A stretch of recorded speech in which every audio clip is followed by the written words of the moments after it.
My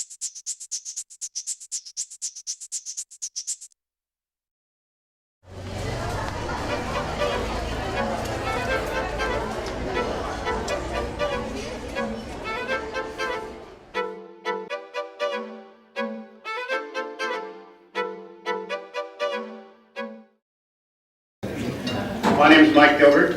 On behalf of the City Club Missoula Board of Directors, I'd like to welcome you to the March Forum. City Club is a nonpartisan, nonprofit, member-based civic organization whose sole purpose is to sponsor these monthly forums on topics of interest to the Missoula community. Our format is to present a speaker or panel presentation, after which you all get to discuss the topic at your tables and form questions for the speaker.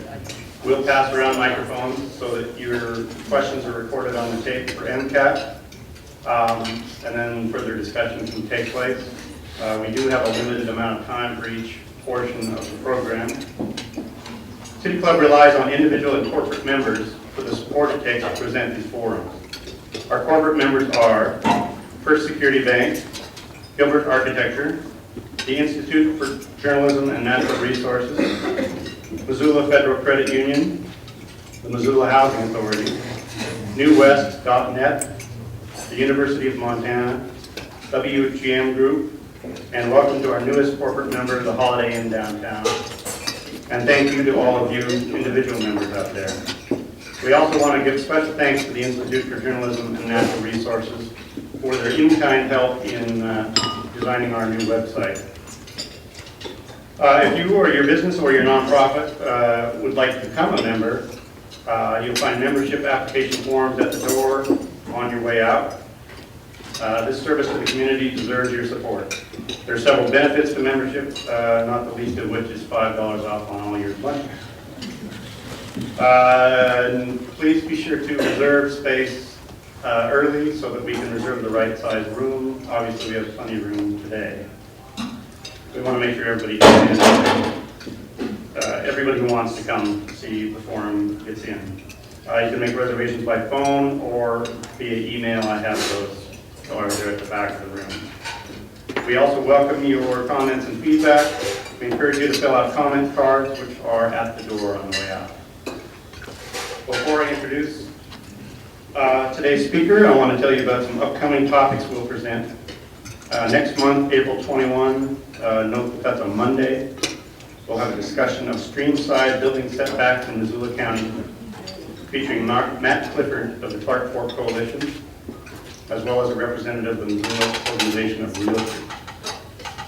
We are planning on a special forum, so we'll have two in April. On the 15th, Dr. John Stone, physician and philosopher, will lead a panel discussion in coordination with the UM Center for Ethics on the ethical implications of the current presidential candidate's health care proposal. In May, Roger Millar of the Office of Planning and Grants will be speaking on zoning issues in the urban fringe development area. Then in June, we plan on having a representative from Glacier National Park speak on issues in the park. These topics are the core of what we do at City Club. We are currently seeking people interested in becoming or serving as members of our program committee, which researches and develops the program topics. So if interested, also we have forms back by the door, or talk to Elizabeth in red at the back, and that would be great. It's now my pleasure to present fellow board member Abe Abramson, who will introduce today's speaker. We've had Montana natives speak to us before, but I think this is a hat trick. Our speaker today's mother was born in the only island in the world surrounded on four sides by land. Where's that? Butte. And his father was born in Goosetown. Where's that? Anaconda. Okay, and he was born and raised in Helena. He spent much of his professional career before joining the university with the staffs of Senator Baucus and Congressman Williams, where I first met him as he welcomed lobbyists to Washington, D.C. And gracious he was.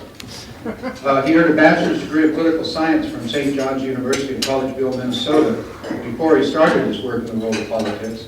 And as I say, he served as a staff director for Senator Baucus and then for Congressman Williams, and then as a Montana Chief of Staff for Senator Max Baucus. In August 2005, he became University Executive Vice President at our University of Montana here in Missoula. His responsibilities include the administrative oversight of the public relations operations of the university. He takes a lead role in communicating the intricacies and essential position of higher education in the vitality of the state, in other words, statewide.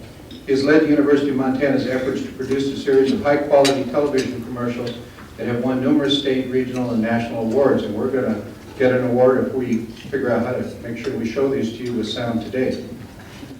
Jim currently sits on several local boards, including the Missoula Children's Theater, St. Patrick Hospital and Health Sciences Center, and the Montana Cancer Institute Foundation. He was recently appointed to the Canadian-American Trade Alliance Board. He has served as the chairman of the board for the Intermountain Children's Home in Helena and the Missoula Housing Authority. Jim is also involved in the flagship program and Big Brothers and Big Sisters here in Missoula. Please help me welcome Jim Foley.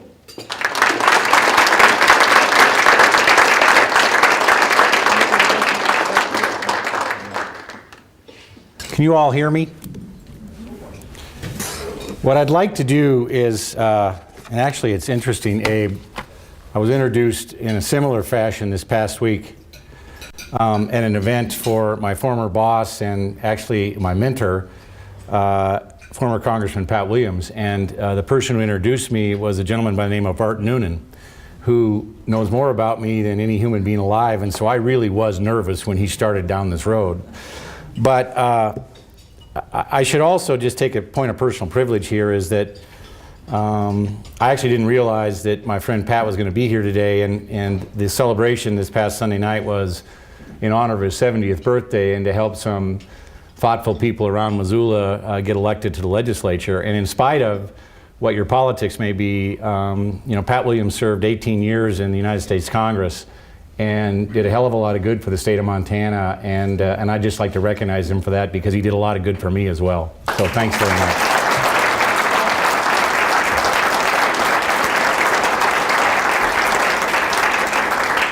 There is an old saying which Pat has heard many times, but I can't help but say it because neither my mother and father are around here today, but in all seriousness, had my mother heard that introduction, she would have, of course, said, that's my son.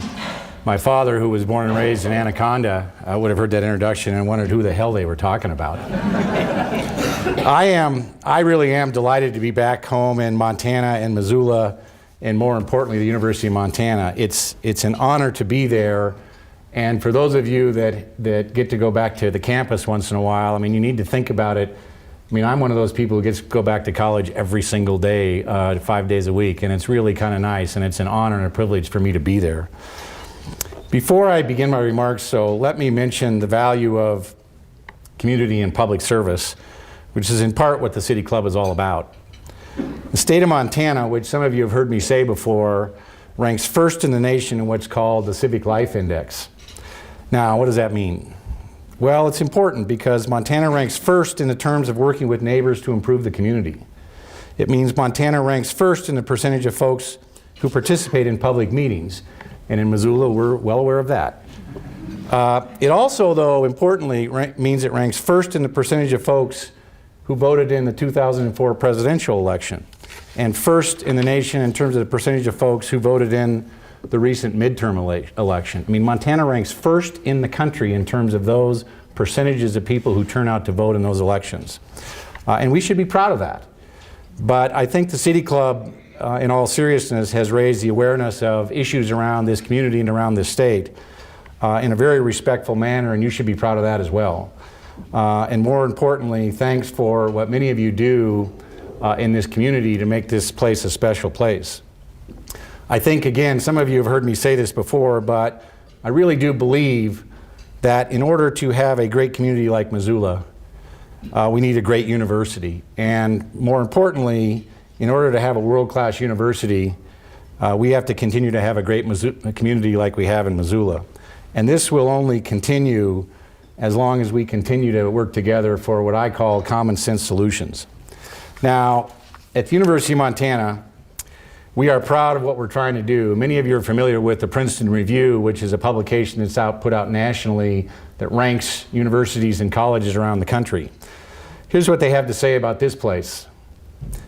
Quoting here, the University of Montana has all the ingredients of a happy college experience. Friendly people, supportive faculty, and here's the best part, a great community and a fantastic educational opportunity, all served up with a lovely side of scenery. They go on to say that campus life mirrors life in Missoula. By the way, no other college or university in the state of Montana is mentioned in that publication. So how important is the University of Montana and the campus, this community we live in? Well, at times I think, sometimes we and folks outside think we're an island, but our obligation doesn't end or begin on Arthur Street. We want kids from every school in this community and in this state, whether it be from Paxton School near University of Montana or Franklin School, to not only feel welcome, but have the same opportunities as everybody else. In fact, this past year, we sent letters from President Dennison to all the freshmen here in Missoula and Kalispell, freshmen in high school, to encourage them to protect their options and to look to go on to some form of higher education. It's the first time it's ever occurred in this state, and actually it's an idea that came from the principal of Missoula Hellgate, and we intend to do that across the state as we can continue to get addresses for those freshmen in high school. We need to continue to encourage young folks to go on to higher ed. Many of you may not know this, but Montana has one of the highest graduation rates in the country from high school. But the problem is only about half of those graduates go on to any kind of higher education.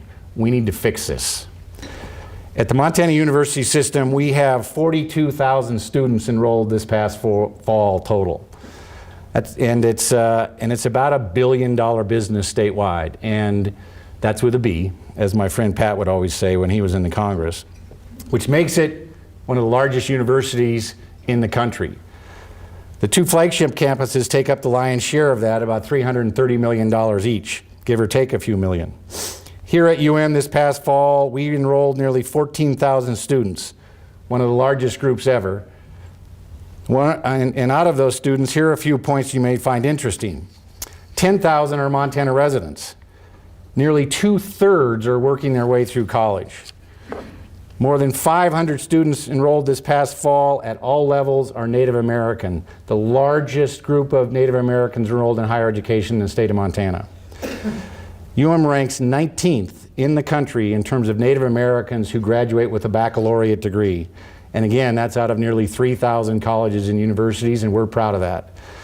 And in fact, we're dedicating a Native American Center, groundbreaking, this April 19th. It will be the largest and the only Native American center of its size west of the Mississippi in the country, and we're very proud of that, and so should Missoula. When we graduate students from the University of Montana, 3/4 of them are employed directly in their chosen field. About 20% choose to pursue some sort of further education. Now here's the important part. Oftentimes we hear people talk about the brain drain in this state. And you know, to some degree they're probably correct. But out of our graduates at the University of Montana, nearly 2/3 stay in the state of Montana in some capacity. We don't know exactly what they all do, but they stay in this state. And we intend to try to get them to come back if they've left. The governor's working on that, the university system's working on that, and we'll continue that effort. We invest about $125 million educating these folks, with about $80 million coming from their own tuition and fees. And finally, more than 5,000 applicants are offered and receive scholarships, a larger number than ever before in the history of the University of Montana. You should all be proud of that number because many of you in this room and in this community help with that effort. Now let me talk a little bit about a program that we put in place 2 years ago. It's called Impact. And it actually was an idea that came from President Dennison. Impact stands for, higher education's like elected officials. We're really good with acronyms and big words like that. But it stands for Montana Partnering for Affordable College Tuition, and we do it only at the University of Montana and the College of Technology. Here's what it does. If you have at least a 3.2 grade point average and score at least a 25 or higher on your ACT, then you could qualify for this program at our four-year institution. It assures prospective students who want to come to UM from moderate and low-income families from around Montana through a combination of grants, loans, work-study, and community service that they can participate and, more importantly, afford with minimal debt higher education at UM. In 4 years, we estimate the average student could leave with an average debt load of about $25,000, in-state students again.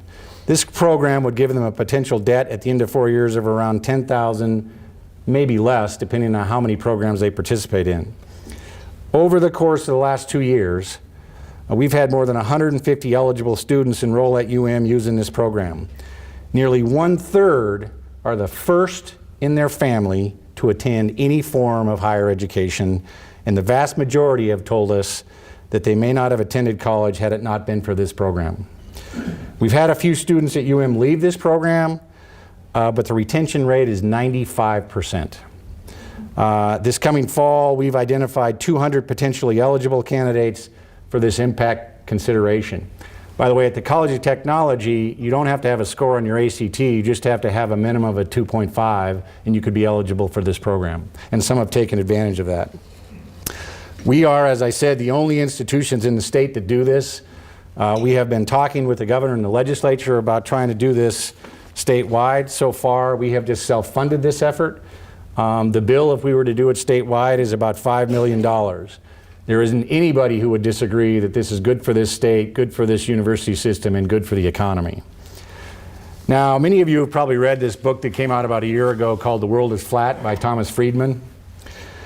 Well, in that book, he makes the point that while expanding research universities on the high end of the spectrum is important, so is expanding the availability of two-year education in community colleges. We should all work very hard to allow everyone to have the opportunity to be educated beyond high school. We have to increase the money government puts forward, or otherwise make it possible for more moderate and low-income students to go on to some form of higher education, and that includes retraining of workers. In that regard, we have requested $32 million this next legislative session, which still has to be approved by the Board of Regents for a new University of Montana College of Technology. It'll have about 100,000 square foot footprint. Currently, the two buildings near Sentinel High School have about 75,000 square feet, not counting the 3 or 4 trailers that we do that are temporary over there for students right now that we need to figure out a way not to do anymore. And yes, it's planned to go on the South Campus, which is part of the master plan already approved by the Montana University System Board of Regents. Research. Many of you hear all the time about the kind of research that goes on at the University of Montana and Montana State University, our colleague. Well, at the University of Montana, we have generated in excess of about $62 million this last year in new grant awards. It's the second highest total ever recorded by the University of Montana. Now, a couple of points about that number. By the way, Montana State University does about $80 or $90 million in research. At the University of Montana, less than 5% comes from what you hear are congressional earmarks or grants or something that we go lobby to get put in appropriations bills. The vast majority come from faculty competition at places like the National Institute of Health, NASA, like Dr. Steve Running, who was just part of the Nobel Prize that was awarded to former Vice President Al Gore, and the peer group review. These research projects create high quality jobs and pump money into Montana's economy. Doctoral students and faculty create spin-off companies that improve employment opportunities for Montana. This research money is also responsible for 700 full-time jobs on our campus. Actually not really bad in my view. And keep in mind, these are competitive grants. This includes faculty, staff, graduate assistants, undergraduate students working on grants, etc. Now, what comes out of some of that research? We currently have 28 patents issued. We have 4 products that are currently produced and sold, 4 products that are currently under development, and 7 spin-off companies that are UM intellectual properties or companies enhanced by the University of Montana. We can do better, we think. President Dennison has challenged us in that regard, but nevertheless, we're proud of that effort at the University of Montana, what it does for this community and for this state. Now, if I can get some assistance from my colleague Abe, as many of you know, in the last couple of years, the University of Montana has launched into a marketing and branding campaign to continue to strengthen the University of Montana, not only competitively in this state, but around the country. And, you know, I think these ads highlight, you know, this amazing university and this amazing city. I'm sure many of you have seen the ads. Don't you worry. And we're soon to see the ads. Dip. It went to sleep because we talked too long. While they're bringing them up, let me just explain that we have about 12 or 13 ads that we've run around the country. We use them at all of our athletic events. When you watch the Lady Grizz tomorrow night, on ESPN, when they play Vanderbilt, you'll see these ads show up, both nationally and in this state. They were fun to do.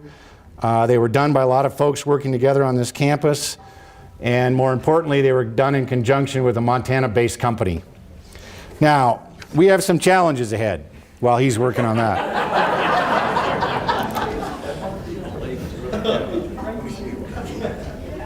No, I think, no, the password. But Let me just go forward here. It's okay. it went to sleep, so I'm going to restart it. You went to sleep? It went to sleep because it was. It went to sleep. It went to sleep. Well, let me just go forward and I'll show these at the end if they get it done. I think higher education does have some challenges ahead of us, and here's a couple of them.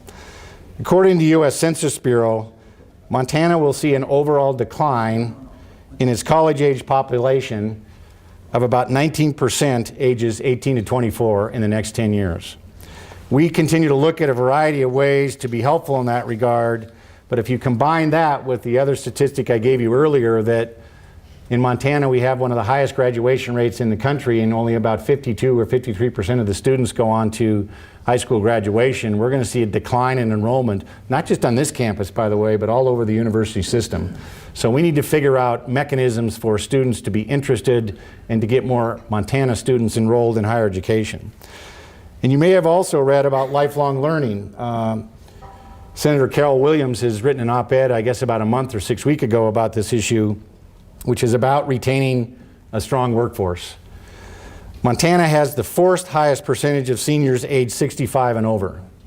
If all these workers retire, employers will be pressed to replace them with younger workers who need the skills of the older workers. So we have been talking to the regents, the commissioner's office, and others in the university system to expand more of our workforce development in our two-year system more than we currently have. The 6 mil levy. On the ballot in November, you'll see this once-a-decade effort to help with the university system. If the mill levy is passed, it will continue to help fund the university system through 2018. Without voter approval, the 6 mil levy will expire in January 2009.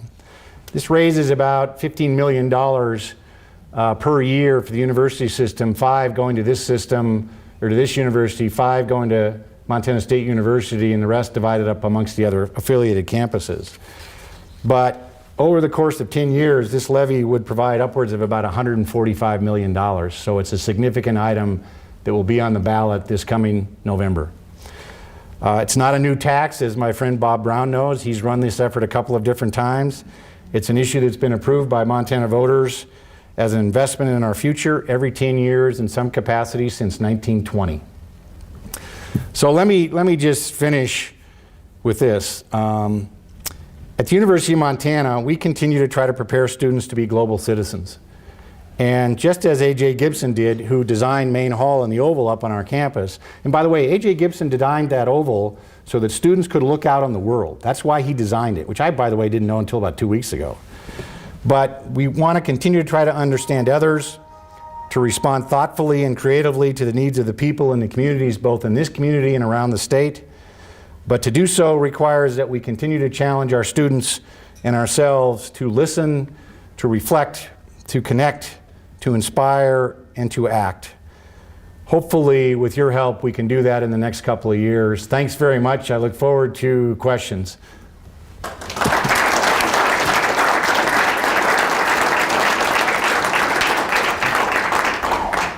I'm right there. Don't move.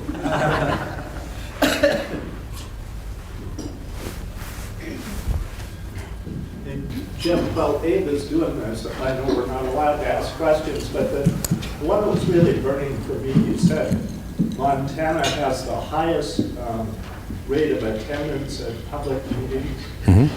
If you factored out the meetings Abe goes to, do you have it? I actually think we'd have one of the lowest.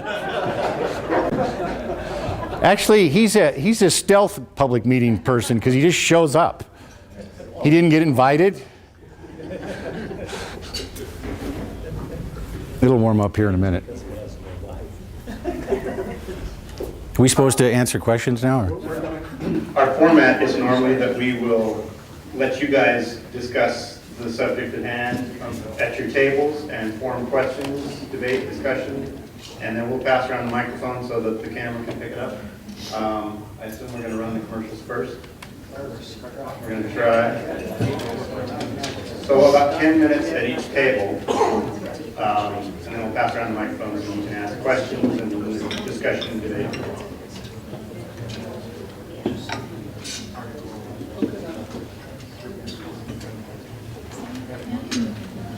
Every day is a new excitement.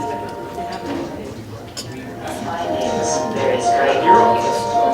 My passion is the American West. Historic landscapes, boom towns, forensics, and the social behaviors within them.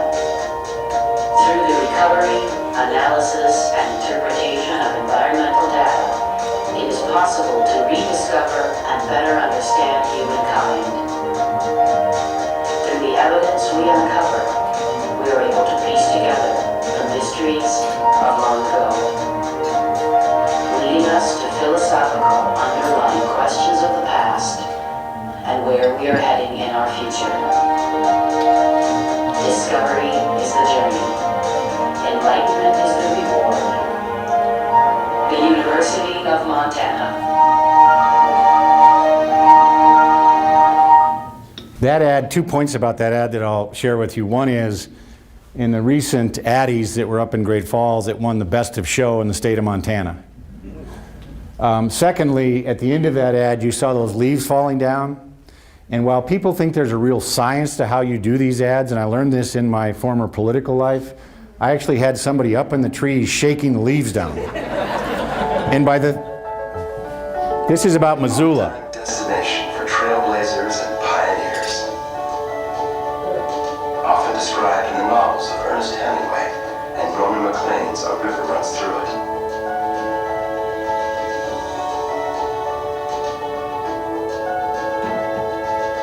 A playground of mountains and rivers. With a thriving community of arts and culture. And home to the University of Montana. World-class faculty and students making a difference in a broader world. A campus that was designed to launch great minds. We have challenged our students to reflect, to inspire, and to achieve. They have. This is where dreams begin and lifelong friends are made. And home to the Montana Grizzlies. Life experience that shapes our future.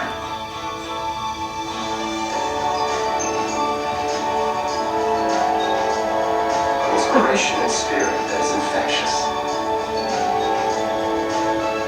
And changes us forever. Higher education. Global impact. The University of Montana. The next ad is just a 30-second version of this ad, but it'll be fun to see, I think.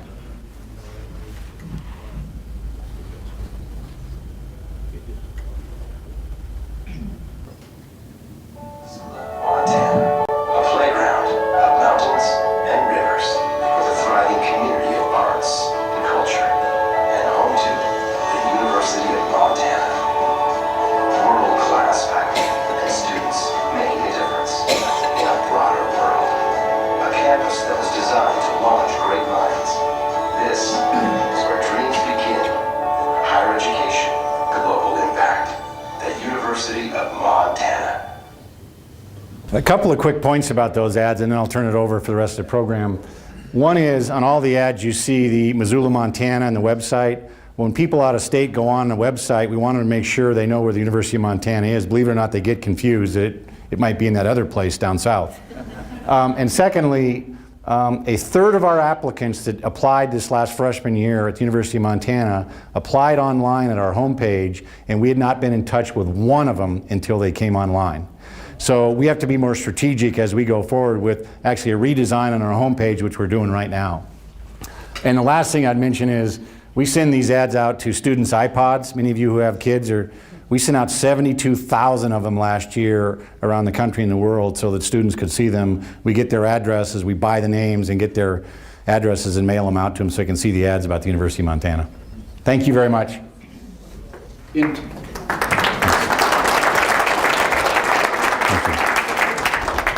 In 10 minutes, I'm coming to each table for that question you most want to ask our speaker today. So, speak among yourselves. Talk among yourselves. Hey, our table is very grateful for you coming and informing us about the wonderful, impressive numbers about the University of Montana. Unfortunately, we came with some expectations of a different lecture. And we were hoping you could tell us a bit about some of the development plans and the commitment to sustainability on building green buildings and some of those things.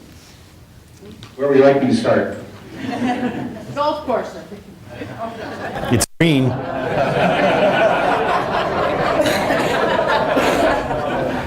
Sustainability, you may know, but I'll just walk you through it. We have a campus committee made up of faculty, students, and administrators that are working on 3 different, probably real major things. Recycling on campus. We hope to be able to lead the state in terms of how we do recycling on our campus.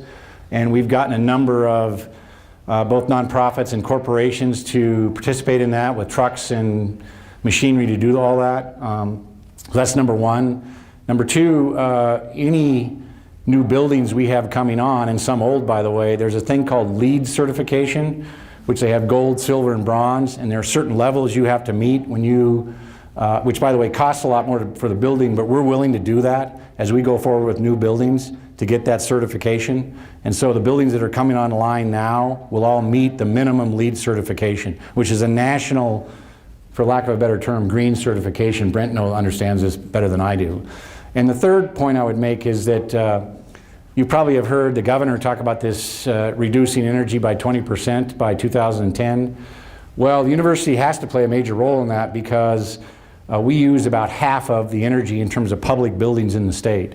And so we have developed a long list of initiatives that some cost money to do, which we're going to see if we can bond to be able to do it, and some we'll do on our own to be able to meet that 20% energy reduction, again with the Sustainable Campus Committee by 2010. And the other thing I would mention, there's a declaration that presidents of universities have signed. It's called the Talleries Declaration, and President Dennison was one of the first to sign it. There are now 500. And if he were here, he would say this, he takes that very seriously. So there's not a meeting I've been in since I've been on campus where sustainability, recycling, energy reduction doesn't come up in some capacity. But I will also tell you, it doesn't count unless we do something. I mean, the talk is just talk. So we're serious about making it count. Next question. Jim, you mentioned the impressive numbers that the university brings in on research dollars and how much that makes up of the total budget. It sounds as if more money comes in privately, maybe even federally, than even from the state.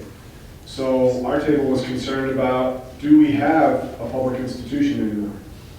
Do we have public higher ed? We have public regulations, but we're not being, the university system is not being supported publicly as much as it used to be. So any concerns about that going forward?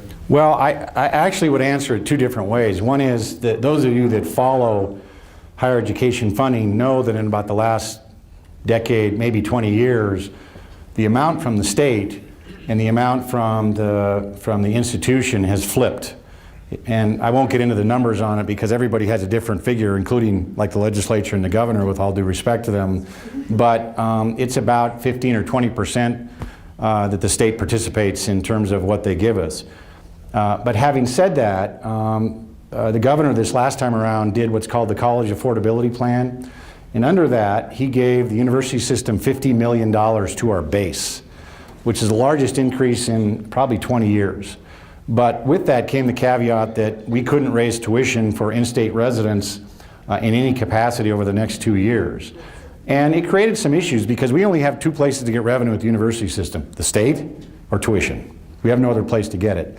Now, having said that, somebody's going to ask, well, what about this capital campaign that just finished for $131 million?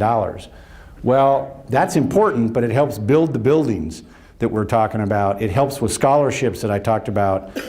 It doesn't go directly into faculty salaries or anything like that, or developing curriculum or anything like that. I mean, an example of the building we're doing on campus as we go forward in the next couple of years, we'll probably do, without exaggeration, close to $100 million when you add everything up. I think I'm right about this. I think only about 20 million of it is from the state. The rest is all private. Next question. Yes, you mentioned that the College of Technology was being considered for the South Campus, and I think you mentioned a number of 32 million. Mm-hmm. What else do you envision for South Campus? What are you thinking? What are the buildings, housing, and how will it be funded? The answer to the first part of the question is the buildings on the South Campus would be academic or student housing, depending on what happens with the demographic group that I talked to you about. But there's no apartments, there's no retirement complex, there's nothing like that in the master plan which has been approved. We can't vary from that master plan at all. So the only building that we have proposed right now is the College of Technology. But there's the College of Forestry, which is looking to try to get a new building, but they're not as far along as the College of Technology. There are some athletic facilities, not on the South Campus part, but closer over toward Dornblaser, which we still call South Campus as well, that are proposed. But that's, the College of Technology would be the first building to go up there. But again, only academic, some athletic, or student housing, nothing else. What's the earliest that could happen? Well, 32 million is a big ask from the legislature, although Montana State University last session got $29 million for Gaines Hall, but it had been proposed to get that money for a long time. So this is really just speculation, 3 to 4 years, maybe 5. Does that answer your question? Next question. Alex? We've already had one question, we have 2 more. How many does each table get? I'm going to try. The first was in the area of town-gown relations, and we recognize since your arrival they have improved, and we'd like to get an idea of what you think of the future. For example, more coordination between town and gown with arts and culture, with possible housing improvements, and this kind of thing, and possibly a liaison who could get knowledge from the university to help the city govern itself, that kind of thing, if you have any ideas in that area. The second question was, how are you going to cope with this 19% decline and even just the variation of student population with the infrastructure being stacked? Well, in answer to your first question about town and gown, I think collectively the university, and not because of me, I mean that quite seriously, is doing a very good job in terms of trying to reach out. Can we do better? Sure we can. But I think we learned some lessons before my arrival about South Campus, the initial planning. I think we learned some lessons about 5th and 6th Street that we needed to learn.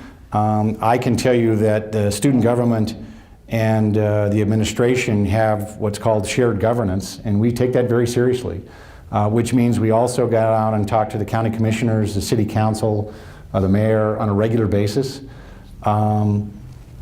Do I think we can do better? Yes. Do I think we should figure out a liaison? Probably.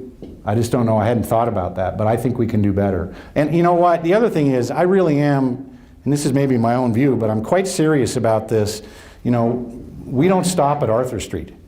We need to reach out beyond there, not only in this community, but around the state, to talk about the value of higher education.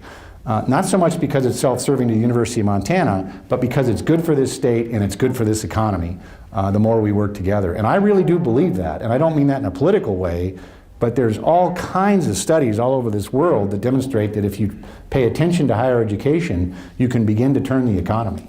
You know, we work with the governor on this, he goes to Seattle and Portland and Dallas and other places to have meetings with Montanans.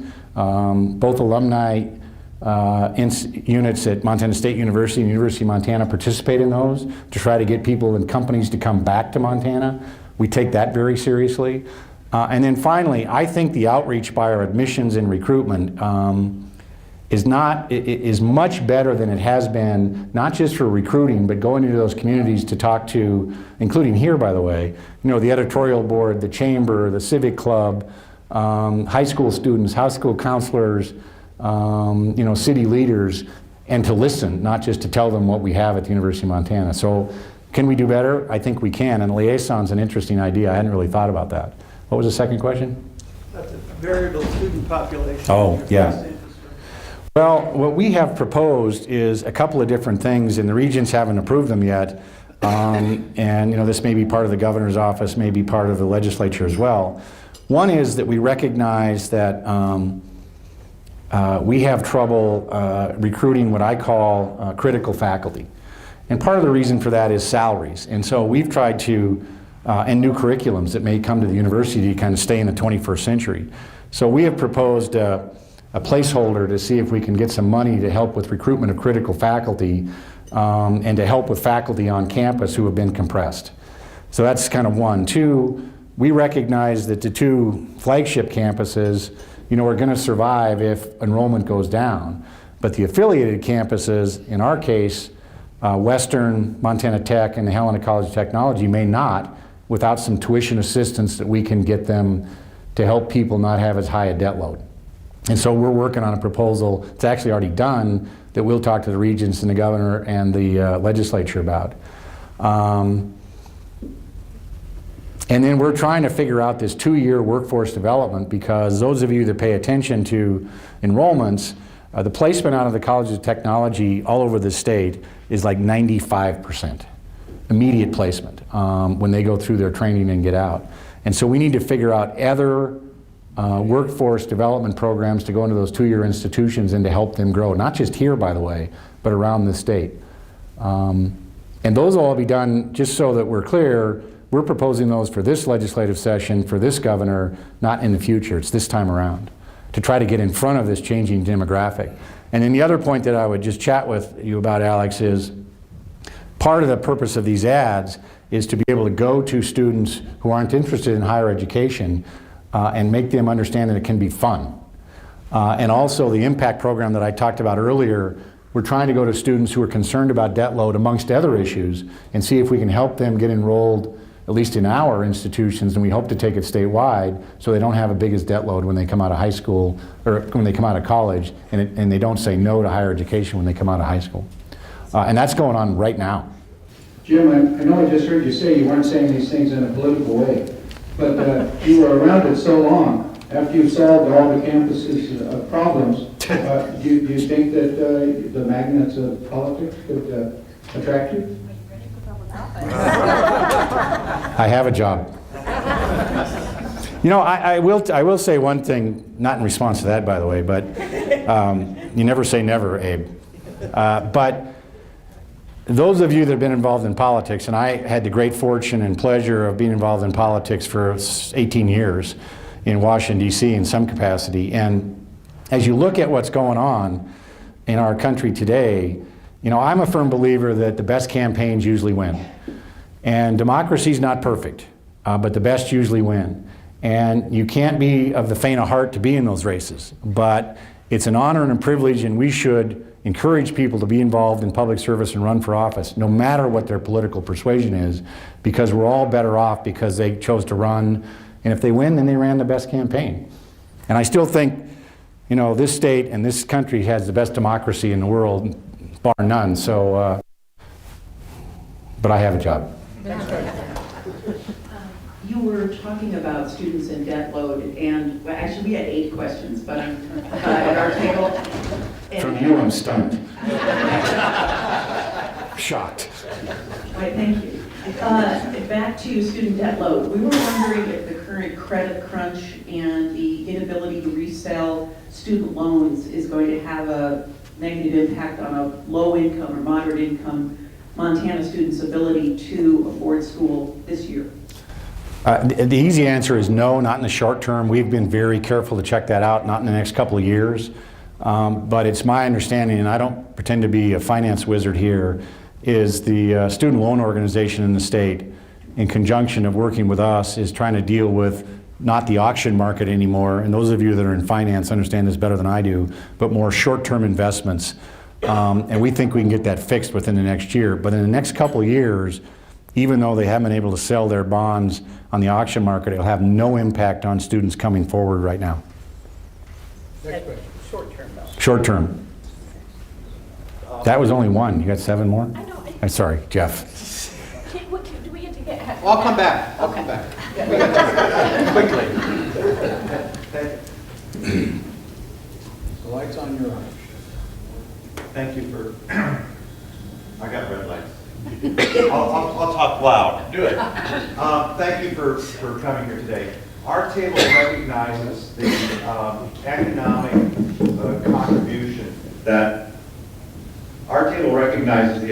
contribution that the university makes to the local community. We're interested in what more can be done to strengthen what you mentioned in your talk about spin-offs from university research. We have brilliant people at the university. What can be done to have that component of the university, that aspect of the university, help grow our local economy in the form of creating new jobs and industries here in Missoula? Can we form a better or stronger partnership between the community and the university for that purpose? You know, Jeff, I think so, but I will tell you 2 things, maybe 3. One is President Dennison has challenged us to not only increase the amount of money we bring in research to get it up to about $75 or $80 million, but to increase the number of patents and spin-off companies in the next couple of years as well, and to be more aggressive about it.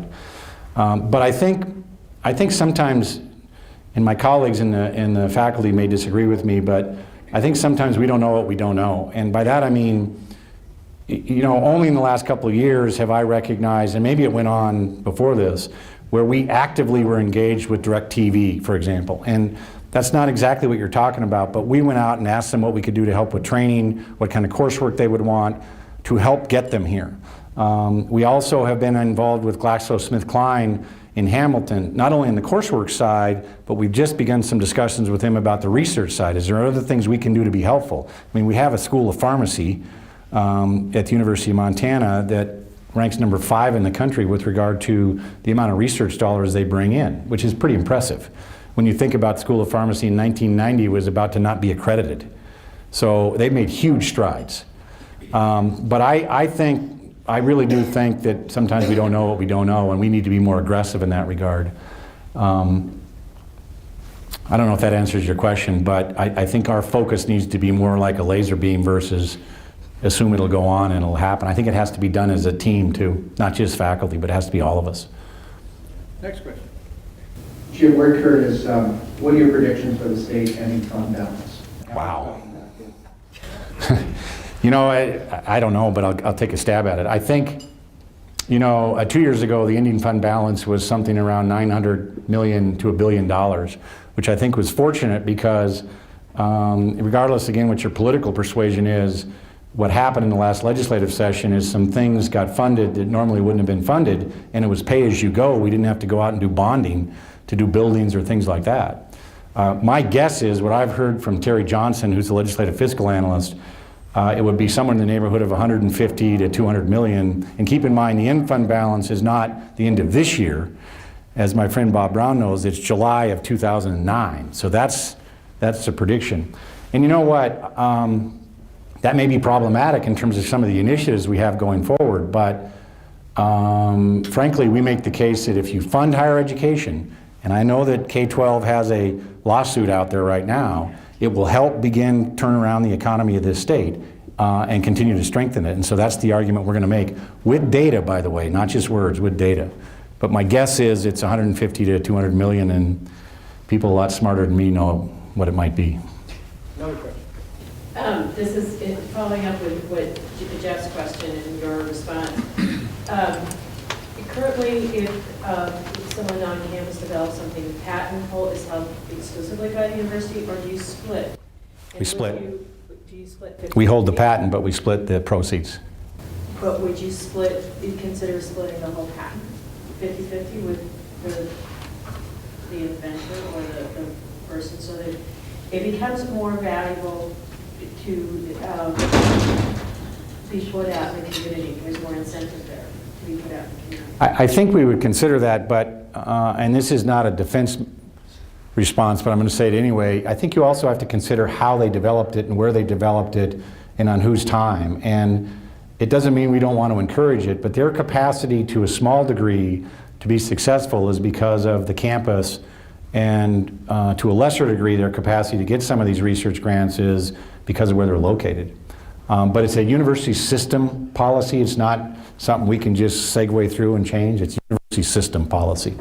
Our deal with everybody is that we're through at 1 if you want or have to leave, but you can stay if you want. And it is about 1 o'clock, so if you have to leave, you're not being impolite, but we're going to be polite and give Jim another question. Perfect. Jim, appreciate you being here today. Barbara Kustras did our table today. She's the director of the Montana Museum of Art and Culture, and I wanted to ask what Missoula could do to help you guys build this fantastic facility that I think would be a tremendous boon to our Well, you know, that's actually a really good question. Barbara can correct me on this because she's the expert, but I think it's about a $20 million facility that we have planned. There's been already some of the architectural, some of the planning has gone on. We have an anonymous lead gift of a few $1 million already, but Barbara says it's probably 4 or 5 years out before we have the money raised and built. I say it's 3 or 4. And I'll tell you where it's going to go, at least at this point. If you're familiar with the Adams Center and the Student Recreation Center, right across the street from that is the parking lot.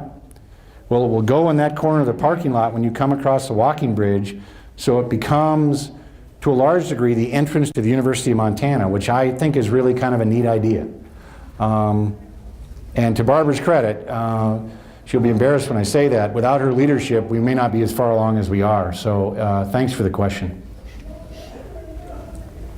Any others? Thank you very much. Uh-oh. Don't say it. Please don't say it. Don't say it. You're in trouble now. Connor's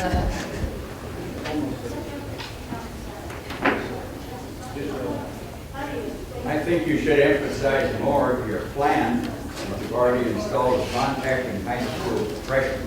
That sounds like a very big impact on a lot of problems. You know, actually, it's a really neat idea. And I mean, if you think about a freshman in high school and you get a letter from the president of a university at your house saying to protect your options, the issue is, can we get other addresses from those principals, which they're a little nervous about. And then the other part of it is, which I didn't mention when I talked, we do follow up with those students to meet with the president, to meet with faculty, where we go out and talk to them as a group, and they're fascinated by what they're interested in. Families too. The families we don't meet with yet. But thank you. Thanks all very much. Enjoyed being here.